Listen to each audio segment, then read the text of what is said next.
कंपनीचं fire सेफ्टीचं audit झालं होतं किंवा नव्हतं, या संदर्भामधल्या ज्या एसओपीज असतात त्या एसओपीज या कंपनीमध्ये पाळल्या जात होत्या किंवा नव्हत्या, अद्याप तो शासनाकडे याचंही उत्तर नाहीये. आणि ज्या चौकशीची घोषणा माननीय पालकमंत्र्यांनी केली होती त्या चौकशीच्या अहवालाचा प्राथमिक अहवाल आलाय का नाही, त्या प्राथमिक अहवालामध्ये कोण दोषी सापडतंय? अध्यक्ष महोदय, मंत्री महोदयांनी आता सांगितलं अजून ऑडिट झाली, ते अहवाल आलेला नाही. अध्यक्ष महोदय, 1 महिना झाला अजून अहवाल आला नाही, म्हणजे गरिबांच्या जीवाची किंमत नाही. महाडच्या कंपनीमध्ये, रासायनिक कंपनीमध्ये स्फोट होऊन आग लागली आणि सुमारे 11 कामगार ज्याच्यामध्ये मृत्युमुखी पडले. आणि खरं तर महाड, पालघर, रायगड जिल्ह्यातील अन्य ठिकाणच्या MIDC या सर्वच ठिकाणी वारंवार अशा प्रकारच्या घटना घडत आहेत आणि त्यामुळे कंपन्यांचं नुकसान होतंय, कामगार मृत्युमुखी पडतायत. या संदर्भात शासनाने खरं तर अत्यंत कठोर कारवाई करण्याची आवश्यकता आहे. माझे या संदर्भातले 2-3 स्पेसिफिक प्रश्न आहेत. या ठिकाणी आग लागल्यानंतर, कामगार मृत्युमुखी पडल्यानंतर जिल्ह्याचे पालकमंत्री माननीय उदय सामंत यांनी त्या ठिकाणी भेट दिली आणि या संपूर्ण प्रकरणाची चौकशी करू अशी घोषणा केली होती. मुळात या चौकशी समितीचा रिपोर्ट शासनाकडे आला आहे का, हा माझा पहिला प्रश्न आहे. तो आला असेल तर त्याच्यामध्ये कोण दोषी आहेत हे माननीय कामगार मंत्र्यांनी सभागृहाला अवगत करावं. हा नक्कीच स्फोट कशामुळे घडला, कंपनीचं फायर ऑडिट होतं का, हे माझे प्रश्न आहेत. त्याचबरोबर महाडमध्ये NDRFचं एक सेंटर असलं पाहिजे अशा प्रकारची मागणी गेल्या वेळेला झाली होती, त्याला तत्वतः मंजुरी मिळाली. त्याची स्थिती कुठपर्यंत आली आहे, जागा मिळाली आहे, त्या ठिकाणी NDRFचं सेंटर जे आहे ते कार्यान्वित झालंय नाही झालंय, असे माझे 3-4 स्पेसिफिक प्रश्न आहेत. आणि अशा प्रकारच्या घटना वारंवार घडत आहेत, त्या न होण्याकरता शासन काही कार्यवाही करणार आहे का, असे माझे 3-4 स्पेसिफिक प्रश्न आहेत. ही घटना दुर्दैवी घटना आहे. त्या घटनेमध्ये 11 कामगार त्या ढिगाऱ्याखाली अडकलेले त्यांचा मृत्यू झाला. त्यामध्ये 5 कामगार हे जखमी झाले. त्यातले 4 कामगार हे त्यांना डिस्चार्ज मिळाला आणि 1 कामगार 17% भाजल्यामुळे तो आता उपचार घेत आहे. ही आता तिथली ॲक्सिडेंटची परिस्थिती आहे. सन्माननीय आमदार साहेबांनी प्रश्न केला की त्याबद्दल कमिटी नेमली होती, कमिटीचा अहवाल अजून शासनापर्यंत आलेला नाही आहे. आम्ही सकाळी ब्रीफिंग घेतल्यानंतर समजलं की त्याला काही कालावधी लागतोय, कारण ते बऱ्याच डिपार्टमेंटचे असे मिळून असा तो अहवाल सादर करता येते. तर तो अहवाल आल्यानंतर निश्चितच तो पटलावर ठेवता येईल. पण त्याच्या अगोदर जे मृत्युमुखी पडले, जे जखमी झाले, ज्यांना डिस्चार्ज मिळाला, त्यांना जवळजवळ 11 लोकांना आपण त्यांना मृत्युमुखी पडले त्यांना आपण भरपाई दिलेली आहे. आणि त्या माध्यमातून जवळजवळ सामूहिक अनुदान रक्कम 5,04,87,000 दिली, नुकसान भरपाईची रक्कम 2 कोटी रुपये दिली. आणि जे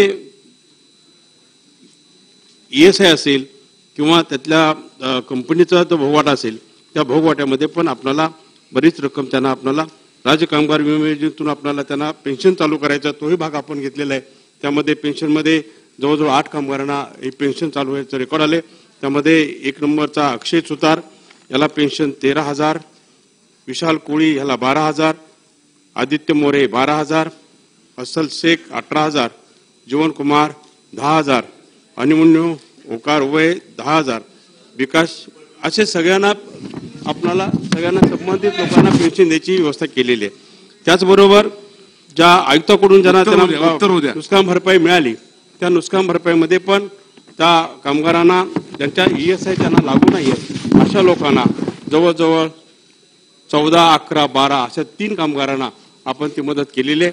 निश्चितच जी कमिटी नेमली आहे त्या कमिटीचा अहवाल आल्यानंतर आपल्याला खरं समजेल की काय झालं. पण खरं आहे की ते ट्यूबमध्ये त्यामध्ये केमिकल बाहेर आलं, त्याचा स्फोट झाला आणि स्फोट झाल्यानंतर ते केमिकल स्फोट झाल्यानंतर बाजूच्या केमिकलने पेट घेतला आणि त्याचा परत स्फोट झाला आणि वरचं छत आहे ते छत पडून ते खाली कामगार मृत्युमुखी पडले. महाशासनाने पण मुख्यमंत्र्यांच्या स्पेशल निधीतून 5 लाख रुपये त्यांना अनुदान दिलेले. त्याचीच फाईल आज बघितलं तर आज फाईल आपल्या मंत्रालयात आलेली आहे. ह्या पुढल्या हप्त्यामध्ये ते 5 लाख त्यांना देण्याची आपण व्यवस्था करू, एवढंच मी आपल्याला निवेदन करतो. अतुल भाटकर. अध्यक्ष महोदय, माननीय मंत्री महोदयांचं उत्तर काही फार समाधानकारक नाहीये. मुळात 7 कामगार या अपघातामध्ये घातपातामध्ये मृत्युमुखी पडलेले आहेत. माझे 2 स्पेसिफिक प्रश्न होते. कंपनीचं फायर सेफ्टीचं ऑडिट झालं होतं किंवा नव्हतं? या संदर्भामधल्या ज्या SOPs असतात त्या SOPs या कंपनीमध्ये पाळल्या जात होत्या किंवा नव्हत्या? अद्याप तो शासनाकडे याचंही उत्तर नाहीये. आणि ज्या चौकशीची घोषणा माननीय पालकमंत्र्यांनी केली होती त्या चौकशीच्या अहवालाचा प्राथमिक अहवाल आलाय का नाही? त्या प्राथमिक अहवालामध्ये कोण दोषी सापडतंय? फायर ऑडिट झालं होतं का नव्हतं? आणि या दुर्घटनेमुळे अशा पद्धतीच्या सर्व कंपन्यांमध्ये फायर सेफ्टीचं ऑडिट आणि SOPs पाळले जात आहेत की नाही याची काही चौकशी, याचे काही आदेश राज्य सरकारने दिले होते का? ते आदेशाची पूर्णत्वता झालेली आहे का? या प्रश्नाची उत्तरं सभागृहाला अपेक्षित आहेत. मंत्री महोदय. अध्यक्ष महोदय, फायर ऑडिट आणि सेफ्टी ऑडिट हे दोन्हीही तिथं झालेली आहेत आणि ते ऑडिट झाल्यानंतर आणि बाकीच्या कंपन्यांमध्ये पण टाइम टाइम ते ऑडिट, फायर ऑडिट आणि सेफ्टी ऑडिट होत असतं. ते ह्या कंपनीचंही झालेलं आहे, त्याचा रिपोर्ट आमच्याकडे आलेला आहे. पण सेफ्टी ऑडिट झाल्यानंतर तो अपघात घडला, त्यामध्ये ओव्हरफ्लो झालेलं, लिकिंग झाल्यानंतर त्यामध्ये तो अपघात घडला गेला. पण हे सेफ्टी ऑडिट आणि फायर ऑडिट हे प्रत्येक कंपनीमध्ये केलं जातं, ह्या कंपनीमध्ये पण केलेलं होतं. चला पुढे जाऊया. महाड या ठिकाणी ज्या MIDC मध्ये जो ऍक्सिडेंट झाला, खरं तर असे बरेचसे ऍक्सिडेंट होत असतात. आणि अध्यक्ष महोदय, गरिबाच्या जीवाची किंमत 5 आणि 10 लाख रुपये मोजायची. एखाद्या गरिबाच्या माणसाच्या घरामध्ये 1-2 मुलं असतील, लहान मुलं असतील, आणि ती जर कमवती नसतील आणि त्यांचं उद्या लग्न कार्य असेल किंवा काय असेल तर आपण बघा आज किती महागाई वाढलेली आहे आणि त्यांना ज्या टायमाला त्यांच्या घराचा बोजा त्यांच्यावरती पडतो ते कसे जगत असतील. एखादा कमवणारा माणूस घरातून गेल्याच्या नंतर जर आपण त्याची अवस्था बघितल्याच्या नंतर आपल्याला माहिती पडेल आणि आपण त्या जीवाची किंमत फक्त 5 आणि 10 लाख रुपये मोजताय.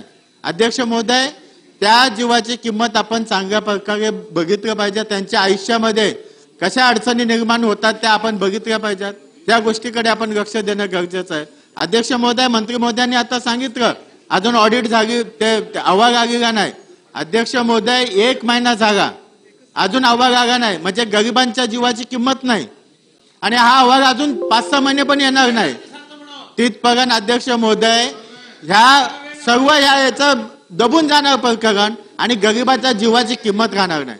अध्यक्ष महोदय, आपण हा अहवाल किती दिवसात मागवून घेणार, याची किती दिवसात चौकशी पूर्ण होणार आणि त्याच्यावरती किती वेगेमध्ये आपण कारवाई करणार याचं उत्तर अपेक्षित आहे. मंत्री महोदय. अध्यक्ष महोदय, अहवालला तसा वेळ लागतोय कारण ते 3-4 डिपार्टमेंटचे अहवाल क्रॉस इन्स्पेक्शन होऊन ते अहवाल येत आहेत. त्यामुळे ते तरी पण 1-2 महिने तर त्याला लागतील असा अंदाज वाटतोय. पण त्याच्या अगोदर त्यांनी सांगितलं की त्यांच्या कुटुंबियाचं काय.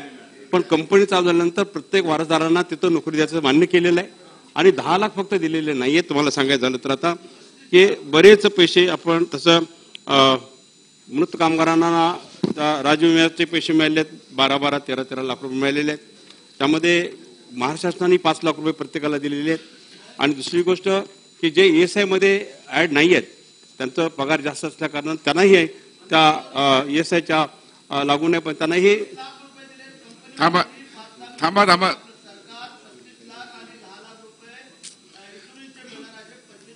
पर्यंत देणं होतंय. तुम्हाला माहिती अपुरी दिली नाही, पण त्यांना त्या कामगारांना जे ESI मध्ये आहेत त्यांना पेन्शनही चालू आपण केलेली आहे. त्यामुळे पेन्शनही चालू त्यांना होते, त्यामुळे त्यांना दिलेले आहे. आणि त्यांच्या पालकांना जे वारसदार असतील त्यांना रोजी त्यांना कामावर घेण्याचंही आश्वासन दिले, त्याची लिखापट झालेली आहे. त्यामुळे ती अडचण नाही.